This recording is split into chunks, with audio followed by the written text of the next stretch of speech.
पूनम शर्मा। कानपुर कांड के कुख्यात बदमाश विकास दुबे, जिसने कानपुर में पुलिस कर्मियों पर गोली की बौछार की थी, जिसमें 8 पुलिसकर्मी शहीद हो गए थे, उसके बाद से विकास फरार चल रहा था और आज उज्जैन पुलिस के हाथ बड़ी आसानी से लग गया। मध्य प्रदेश के गृह मंत्री नरोत्तम मिश्रा और यूपी के अपर मुख्य सचिव अवनीश अवस्थी ने इस बात की आधिकारिक पुष्टि कर दी है कि वो गिरफ्तार हो चुका है। पूरे देश में ये चर्चा जोरों पर है कि विकास सरेंडर हुआ है या गिरफ्तार। मध्य प्रदेश के गृह मंत्री का कहना है कि विकास को गिरफ्तार किया गया है, जबकि सूत्र और कांग्रेस का कहना है कि विकास को षड्यंत्र के साथ यहां पर गिरफ्तार करवाया गया है, मतलब प्लानिंग के साथ विकास यहां सरेंडर हुआ है। इस मुद्दे पर पूरे देश में नेताओं की टिप्पणी आ रही है, तो आइए देखते हैं पूरी रिपोर्ट। हमारे साथ मौजूद है इंदौर दैनिक भास्कर के वरिष्ठ पत्रकार सुनील सिंह बघेल। सुनील जी, कुख्यात अपराधी विकास दुबे आज सुबह उज्जैन के धार्मिक स्थल यानी महाकाल मंदिर से गिरफ्तार हुआ है, तो आप विकास की गिरफ्तारी को किस रूप में देखते हैं? ये गिरफ्तारी है या सरेंडर? देखिए, मध्य प्रदेश सरकार, मध्य प्रदेश के गृह मंत्री नरोत्तम मिश्र बहुत जोर शोर से दावा कर रहे हैं, शिवराज सिंह जी दावा कर रहे हैं कि यह मध्य प्रदेश पुलिस की बड़ी सफलता है। इसमें कोई दो राय नहीं कि उसका गिरफ्त में आ जाना अपने आप में एक बड़ी सफलता है, लेकिन यह बहुत सारे सवाल पैदा कर रही है, बहुत सारे सवाल खड़े कर रही है। जरा एक छोटी सी बात पर ध्यान दीजिएगा कि एक ऐसा अपराधी जो अभी हाल ही में 8-9 पुलिस वालों की हत्या करके आया, जिसके ऊपर पहले भी न जाने कितने हत्या के प्रयास के मुकदमे हों, इतने बड़े अपराधी को पुलिस पकड़ने गई है और किसी भी पुलिस वाले के हाथ में एक डंडा तक नहीं है। सुनील जी, एक सवाल और करना चाहूंगी आपसे। मध्य प्रदेश के पूर्व मंत्री जीतू पटवारी ने भी आपके संबंध में उल्लेख किया है कि आपके फेसबुक वॉल पर डला है कि कल शाम को महाकाल मंदिर में कलेक्टर और एसपी की मीटिंग हुई, तो क्या इस मीटिंग का कोई कनेक्शन विकास की गिरफ्तारी से है? कई जर्नलिस्ट, भास्कर के एक जर्नलिस्ट है सुनील बघेल, सुनील सिंह बघेल बोलेंगे, पत्रकारों की भी बात को आधार बनाना पड़ेगा। उन्होंने कहा कि वहाँ का डीएम और एसपी महाकाल के दर्शन करने के बगैर ही 1 घंटे तक वहाँ रुके। क्या खिचड़ी है भाई? कानपुर के प्रभारी थे गृह मंत्री जी और कानपुर का कुख्यात अपराधी है, ये क्या हो रहा है भैया? ये सब चीजें मध्य प्रदेश में प्रश्न खड़े कर रहे हैं। देखिए, उसका इस केस से कोई कनेक्शन सीधा हम नहीं कह सकते। मैंने आपसे फिर कहा कि हम किसी निष्कर्ष पर नहीं पहुंच सकते, लेकिन जो घटनाक्रम है, एक के बाद एक घटनाक्रम है, वह कह रहे हैं कि कहानी वह नहीं है जो हमें दिखाई जा रही है। सावन का महीना चल रहा है, कलेक्टर एसपी समान तौर पर व्यवस्थाओं का जायजा लेने जा सकते हैं, लेकिन कल सोमवार भी नहीं था कि महाकाल की सवारी निकल ली है। लेकिन अचानक 8:30-9 बजे कलेक्टर एसपी दोनों महाकाल मंदिर पहुंचते हैं, वहां एक कमरे में बैठ करके दोनों मंत्रणा करते हैं, तो यह अपने आप में, और फिर सुबह गिरफ्तारी हो जाती है। इसके पहले एक घटना और मैं याद दिलाना चाहूंगा, आप जरा इस आदेश की ओर निगाह डालिए। यह आदेश कल उज्जैन एसपी ने निकाला है, जिसमें कुछ थाना प्रभारियों के तबादले किए गए हैं। इसको आप एक संयोग भी कह सकते हैं, लेकिन है बड़ा मजेदार संयोग कि महाकाल थाना जहां पे विकास दुबे ने सरेंडर किया है, वहां के टीआई को कल ताबड़तोड़ हटाया जाता है। चंद घंटों बाद एक नए टीआई अरविंद सिंह तोमर शाम को 7 बजे चार्ज ले लेते हैं और दूसरे दिन सुबह विकास दुबे गिरफ्तार हो जाते हैं। सुनील जी, कांग्रेस सवाल उठा रही है कि नरोत्तम मिश्रा जी उत्तर प्रदेश के चुनाव में कानपुर के प्रभारी रहे थे और अभी वो मध्य प्रदेश के गृह मंत्री हैं, तो ऐसे में विकास का मध्य प्रदेश से गिरफ्तार होना, इस पर आप क्या बोलना चाहेंगे? कांग्रेस आरोप लगा रही है कि यह सब मिली जुली रणनीति के तहत ऐसा हुआ है, तो कांग्रेस का यह आरोप इस तरह से बेईमानी भी नहीं है, क्योंकि ऐसे बहुत सारे तथ्य हैं जो जो पूरी पुलिसिया कहानी पर एक शंका पैदा कर रहे हैं। जब पिछले चुनाव हुए थे, विधानसभा चुनाव हुए थे, लोकसभा चुनाव के दौरान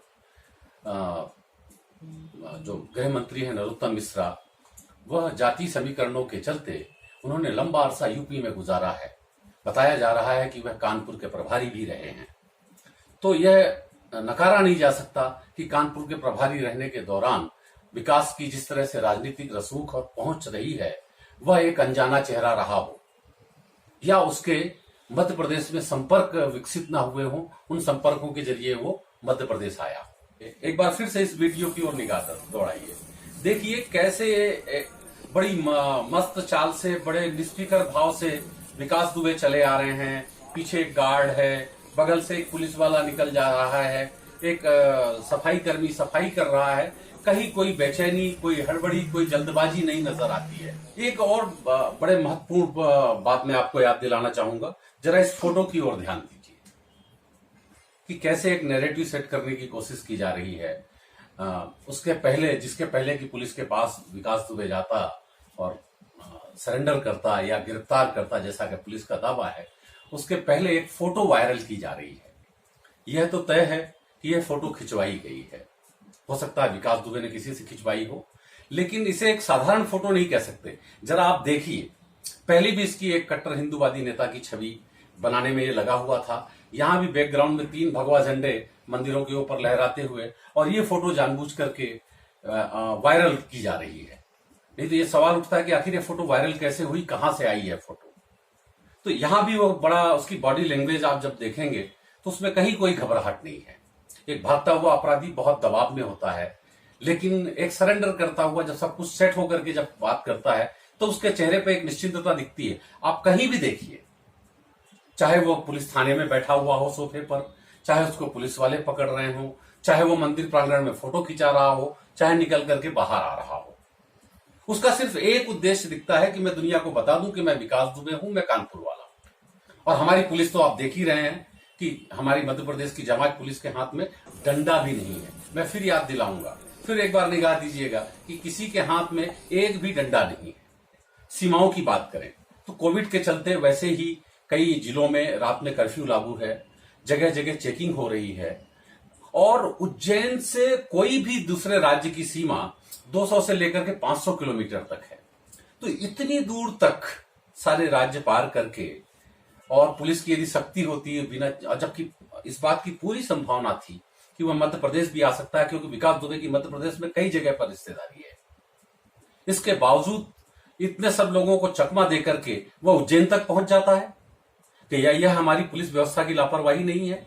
और मैं जो सबसे बड़ी बात निगाह में लाना चाहता हूं, जो बहुत बड़ा शंका सवाल उठाती है पूरी व्यवस्था पर, कि उज्जैन का महाकाल मंदिर देश के 12 ज्योतिर्लिंगों में है। यह आतंकी निशाने पर है। यह ऐसा कई बार खुफिया एजेंसीज के अलर्ट आ चुके हैं, लेकिन एक आतंकी, यह भी एक आतंकवादी है जो अभी 8 पुलिस वालों को मारकर आया हो, उसे हम आतंकवादी नहीं तो और क्या कहेंगे। लेकिन यह आतंकवादी आता है, उज्जैन में रहता है, बकायदा एक रसीद कटाता है, महाकाल मंदिर में दर्शन करने चला जाता है, संभवतः भस्मारती भी अटेंड की है उसने। इतना सब करने के बाद फोटो सेशन कराता है और आने के बाद बड़ी आसानी से पुलिस को सरेंडर कर जाता है। यह बात पचाई नहीं जा सकती। इसीलिए जब पूर्व मंत्री पटवारी जब कहते हैं तो हम उनकी बात को सिरे से नकार नहीं सकते, हमें उनकी बात सुननी होगी। देखिए, यूं इतनी आसानी से विकास की गिरफ्तारी पर मध्य प्रदेश के पूर्व गृह मंत्री बाला बच्चन का क्या कहना है? देख लीजिए, स्पष्ट है कि अभी भी शायद मैंने जिस तरह से जो उनके फोटोज जो देखे हैं कि पुलिस की उपस्थिति में उसको सोफे पे बिठाते हैं, आराम से बैठा है, और उसके बाद अरेस्ट करने के बाद भी शायद हथकड़ी भी नहीं डाल रहे हैं। तो जहां जिस तरीके से जो कल ही जो बयान दिया था नरोत्तम मिश्रा जी ने, जो मध्य प्रदेश के गृह मंत्री है, कि हमारे मध्य प्रदेश में घुसना तो दूर की बात है, आसपास बॉर्डर पे भी अगर आया था हम उसको उठा लेंगे और जो भी कानूनी कार्रवाई होती है वो हम कर लेंगे। लेकिन देखिए, मध्य प्रदेश के महाकाल मंदिर के प्रांगण में घुस जाता है और उसके बाद वो खुद बोलता है कि मैं विकास दुबे के नाम से फर्जी आईडी बताता, विकास दुबे के नाम से वो रसीद कटवाता है। तो रसीद काटने वाले ने वो अपने सुरक्षा कर्मियों को बोला कि इस पर ध्यान रखना, कहीं वो विकास दुबे तो नहीं है। तो उसकी हिम्मत देखी कि बोले हाँ मैं वही विकास दुबे हूँ।